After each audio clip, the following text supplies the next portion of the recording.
Bonjour à tous et bienvenue sur catholaïque.com. Aujourd'hui, nous allons parler de deux films chrétiens. Pour ce faire, j'aurai au téléphone dans quelques minutes leur réalisateur en direct des États-Unis en Louisiane, Monsieur Daniel Rabourdin. Le premier de ces films est terminé, je l'ai vu, lors d'une projection spéciale. Il m'a bouleversé. Ce film s'appelle La Rébellion cachée. Et il comporte, entre autres, des faits historiques sur ce qu'il s'est réellement passé dans certains territoires français lors de la Révolution française, notamment en Vendée, département où se situe l'histoire de ce premier film. Le deuxième film dont nous allons parler aujourd'hui est une fiction. Lui se prépare. C'est un film d'aventure pour les familles avec une identité chrétienne. Alors afin de comprendre pourquoi ces deux films sont de la nourriture pour nos esprits et pour nos âmes, j'accueille tout de suite leur producteur-réalisateur, Monsieur Daniel Rabourdin. Bonjour Daniel, comment allez-vous ? Bonjour Cyril, ça va très bien. Ici en Louisiane, il fait très beau. C'est vrai ? Vous êtes à la Nouvelle-Orléans exactement ou pas ? Exactement. Là, je sors de chez moi, je vois les palmiers se balancer. Sympa. On est sur le golfe du Mexique. Vous savez que pour la petite histoire, le prêtre qui m'a fait entrer dans l'église catholique, le cher père Thomas à Saint-Martin dans les Antilles, il était recteur là-bas en ce temps-là et il est en retraite à la Nouvelle-Orléans, mon cher père. Ah oui, oui. Je n'ai jamais été là-bas, j'aimerais beaucoup y aller. Oui, bien, vous êtes le bienvenu. Oui. C'est gentil, merci Daniel. Alors nous allons parler de vos deux films, mon cher Daniel, et j'aimerais, si cela vous convient, que vous vous présentiez à nos auditeurs. Qui est ce réalisateur de films catholiques et quel est votre parcours dans les grandes lignes ? On vous écoute. Bien sûr. J'ai grandi en France, je suis français, jusqu'à 24 ans. Je suis né, j'ai grandi à Cannes. J'ai fait un bon lycée public. J'adorais le jardinage. J'allais à la plage l'été tous les jours. Et puis j'ai fait un scoutisme dans la tradition. Puis je suis parti à Paris étudier la philosophie de saint Thomas d'Aquin à l'IPC de Paris. J'ai fait mon service militaire en faisant des préparations militaires supérieures. Je l'ai fait en Allemagne. Et puis je suis parti aux USA pour étudier la télévision. Après cela, j'ai écrit aux USA pour Valeurs Actuelles, comme pour Famille Chrétienne ou Le Chasseur Français, etc., chez les Indiens ou chez les Nouvel Âge ou chez les think tanks de Washington. Et puis, finalement, je suis devenu producteur dans une télévision gigantesque catholique qui s'appelle EWTN avec 500 employés.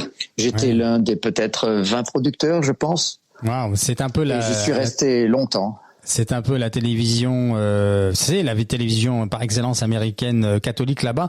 Je voulais dire, c'est que ça ressemble un peu à KTO en France, c'est ça ? Plus ou moins. Là, en quantité, c'est du dinosaure, puisqu'ils ont un budget de 2 millions chaque mois et qu'ils ont autant d'employés, 500, et qu'ils abreuvent 300 millions de foyers. Et puis, d'un point de vue qualité, c'est moins du joli que du catéchisme indispensable et vital. Les gens en veulent et en reveulent. J'en suis témoin, j'ai appris, je me suis familiarisé avec le catéchisme de l'Église catholique en regardant EWTN certains après-midi, à écouter le père John Corapi que vous devez connaître. Oui, je le voyais souvent quand il venait pour les enregistrements. Oui. Avec sa grosse voix. Oui. C'était merveilleux. Un prêtre vert, oui. C'est ça, oui. Je voudrais juste dire pour nos auditeurs qu'il y a des petites coupures de son, mais ça vient du fait que je passe à travers Messenger pour vous avoir. C'était plus simple pour avoir une certaine qualité. Donc des fois, il y a une petite syllabe que j'entends pas, mais vous inquiétez, ça passe. Donc voilà, c'est juste pour que les auditeurs comprennent ce qui se passe. Okay. Alors, parlons de ces films. Le premier dont nous allons parler, il est terminé. Et il est d'ailleurs accessible à l'achat sur le site Amazon, si je ne me trompe pas. C'est ça, hein ? C'est ça, oui. Alors, il s'intitule La Rébellion cachée. Alors, parlez-nous de ce merveilleux film. Je l'ai vu, moi, mais je vous laisse nous expliquer ce que c'est. Oui, c'est donc l'histoire de deux paysans, époux et épouses, pendant la guerre de Vendée, qui résistent à l'invasion des colonnes infernales du règne de la terreur venant de Paris, qui résistent alors qu'ils étaient au début favorables à cette révolution. Ça leur semblait pourquoi pas. Et on est en puis, quelle année dans le film là? Il est tourné par rapport Dans le film, on est en 1793. 4 ans plus tard. Oui, c'est ça, 4 ans après le début de la Révolution. Et puis donc, ce sont des résistants finalement, et ce sont des résistants dans la foi d'abord. C'est ça qui les a les plus fait se rebeller. Et puis par rapport à ce qui va toujours avec une très hausse des impôts et beaucoup d'injustice finalement au nom de la justice. Mmh. Et donc, ils s'engagent dans la rébellion, dans la vendetta, etc. Et on les suit jusqu'à la fin. C'est dans le département de Vendée, donc, comme on disait. Ah oui, c'est ça. Uh-huh. Et en fait, ce que j'ai beaucoup aimé aussi, entre autres, parce qu'il y a vraiment beaucoup de choses à dire, de belles choses à dire sur ce film, c'est que vous remettez un peu les pendules à l'heure quand même, au niveau historique. Hein. Ah oui. Oui. Et puis aussi, on a interviewé, parce que c'est du film et du documentaire à la fois, on a interviewé pas forcément que des spécialistes français.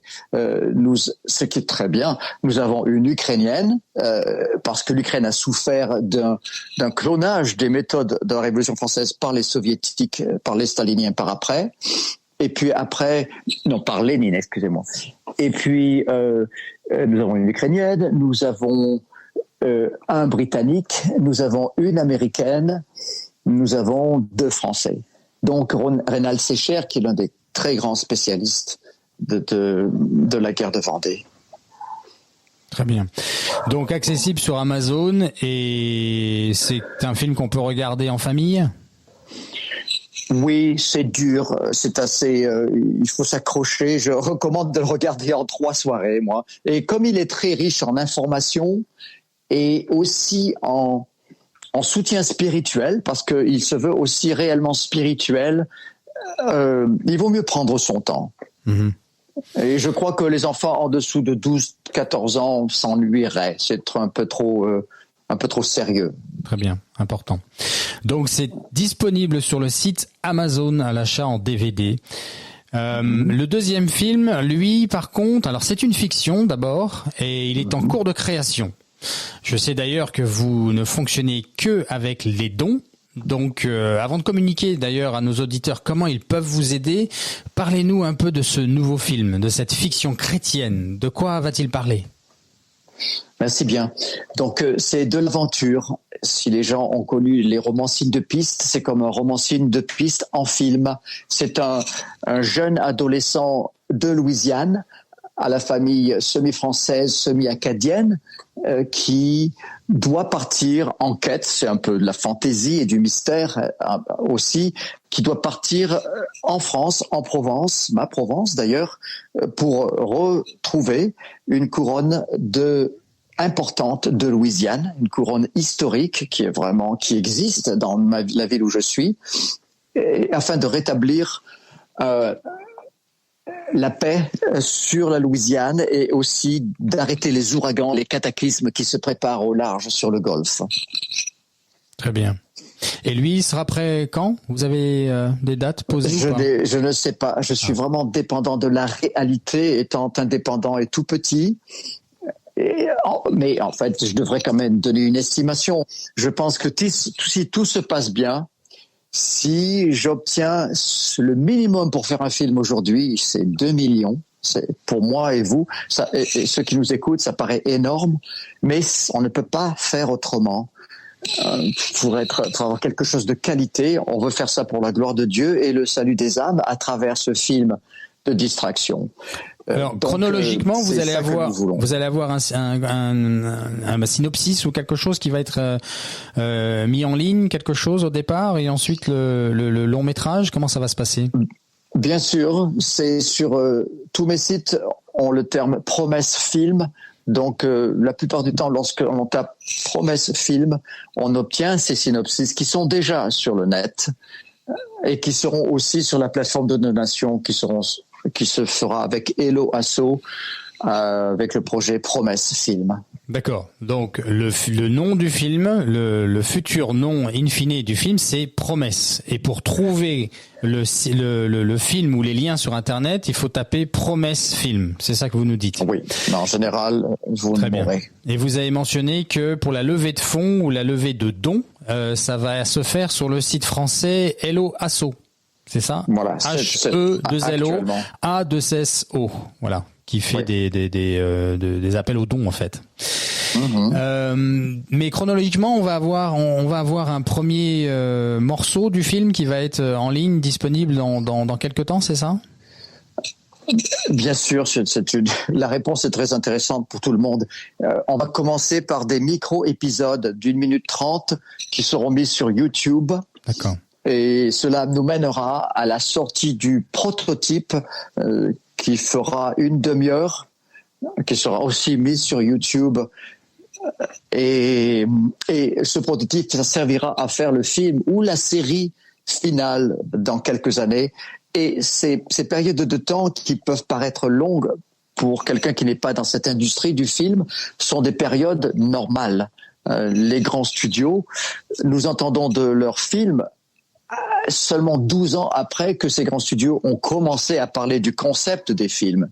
Il est à peu près moyen, d'après tout ce que je lis depuis des années, que cela prenne une décennie, vous voyez. Et il n'y a rien d'ennuyant en la matière, surtout que de notre côté, c'est un film de communauté aussi, un film d'église, hein, il faut bien le dire. Que de notre côté, nous avons des fruits déjà.